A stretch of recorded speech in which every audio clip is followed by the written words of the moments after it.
Hello, Mooney. Hello. You want to have a story? You want to have a story? It's me, your friend Cookie Monster. Oh, come here. Oh, can you come up here? Daddy's got treats for you. Come here. Oh, lay down. Oh, where you were laying, it's warm. Oh, brr. Brr, brr. Lay down.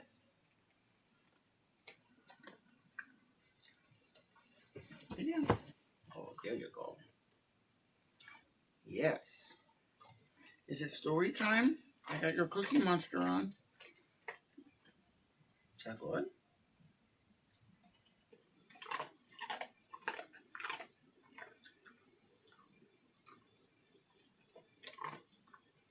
You like those, don't you? Yeah. Okay, let's read Cookie Monster. Surprise party. Surprise party. Okay, here we go. Cookie Monster is having a surprise birthday party for Big Bird. Look, there's your Cookie Monster. Yeah. Okay. Cookie Monster decorates with colorful balloons and a birthday sign. Cookie Monster sets out healthy snacks. He also bakes a sweet treat, cookies. Everyone shows up to celebrate their friend. Yes. You see, there's your Cookie Monster. Surprise party. That was a short book. I bought it at the Dollar Tree. Yes. I bought it at the Dollar Tree. And I got some Cookie Monster socks. You want to wear the socks? No. Okay. All right. That's that one. Shall we read? Whoop. There you go. Shall we read Little Red Riding Hood? Okay. Let's read Little Red Riding Hood. All right. In a village at the edge of a great forest lived a little girl and her mother. The little girl had a red velvet riding cloak with a hood that her grandmother had made for her. She looked so pretty in the cloak and wore it so often that the villagers called her Little Red Riding Hood. One day, Little Red Riding Hood's mother said, "Take this basket of bread and butter to your grandmother's house for me. Your grandmother has not been feeling well and has not been able to cook for herself." Now the grandmother's house was on the other side of the great forest. Little Red Riding Hood knew the way through the forest, for she went there often. She wasn't the least little bit afraid, but her mother knew that any forest could be dangerous. "Go quickly," she said. "Don't dawdle, and stay on the path." "I will," said Little Red Riding Hood, and off she went carrying the basket of bread and butter. She had not gone far when she saw a wolf. "Good morning, Mr. Wolf," said Little Red Riding Hood. "Where are you going?" the wolf wanted to know. "And what do you have in that basket?" "I'm going to my grandmother's house," said Little Red Riding Hood. "I'm taking her this bread and butter from my mother because she has been sick." Now the wolf hadn't eaten in several days. Bread and butter would make a tasty snack, thought the wolf, but what I really want to eat is a tasty little girl, and I have a plan. "Since your grandmother has been sick and unable to get out, perhaps she would enjoy a bouquet of wildflowers as well as the food in your basket," suggested the wolf. Little Red Riding Hood looked around. The forest was filled with wildflowers of all colors. "Why, that's a lovely idea, Mr. Wolf," said Little Red Riding Hood, "but my mother did tell me not to stray off the path." "Well," said the wolf, "I'm certain that if your mother had thought about a bouquet of wildflowers, she would have agreed to let you pick some. Why don't you start with those red ones over there?" "All right," said Little Red Riding Hood, and she left the path through the forest to wander through the trees looking for flowers.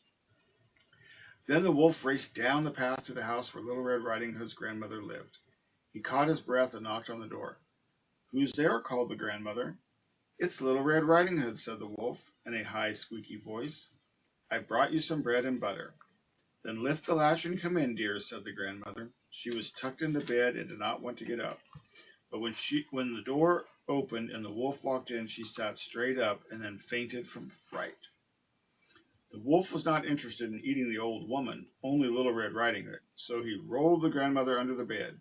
He put on her lacy nightcap and jumped into her bed, pulling the covers up to his chin. Then he waited for Little Red Riding Hood to arrive. When Little Red Riding Hood could not carry any more wildflowers. She found the path and went on her way to her grandmother's house. She knocked at the door. "Who is it?" called the wolf in his best grandmother's voice. "It's Little Red Riding Hood," answered the girl. "I brought you some bread and butter and a bouquet of wildflowers." "Lift the latch and come right in, dear," said the wolf. Little Red Riding Hood went inside. "Come closer, my dear," said the wolf. Little Red Riding Hood went closer, but not too close. "My goodness, grandmother," she said, "what big eyes you have." "The better to see you with, my dear," said the wolf. "And what big teeth you have, grandmother," said Little Red Riding Hood. "The better to eat you with," cried the wolf. He sprang out of bed and tried to grab the little girl, but she was too quick for him. She dropped her basket and ran out the door. A hunter who was passing through the forest saw Little Red Riding Hood run outside with the wolf close behind her. The hunter chased the wolf deep into the forest. When the hunter came back, he went inside with Little Red Riding Hood to help her look for her grandmother. They found her standing beside her bed, looking quite shaken. "The danger is over now," said the hunter. "The hunter chased the wolf away," cried Little Red Riding Hood. "Thank you for saving Little Red Riding Hood, sir," grandmother said to the hunter. "Please stay and join us for tea." So the hunter sat down with Little Red Riding Hood and her grandmother and drank tea and ate bread and butter. And although the bouquet of wildflowers made a lovely centerpiece, Little Red Riding Hood never strayed off the path in the forest again.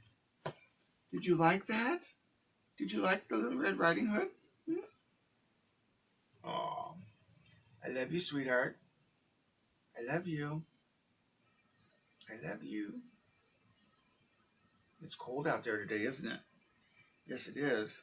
Yesterday was so nice, and today it's 40 degrees. Yes. Oh, goodness gracious. Can I have a hug? Snuggle with me? I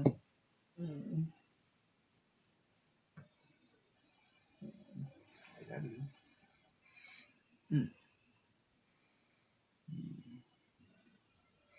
Hi.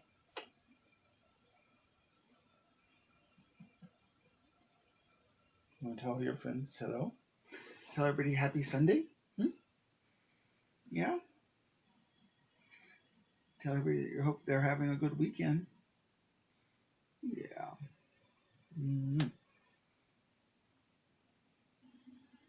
That feel good? You like that? Oh, did you like your story? Yeah. Oh, goodness. Goodness gracious. All right. Tell everybody to have a good day. Tell everybody to have a good Sunday, okay? All right. Bye, sweetie.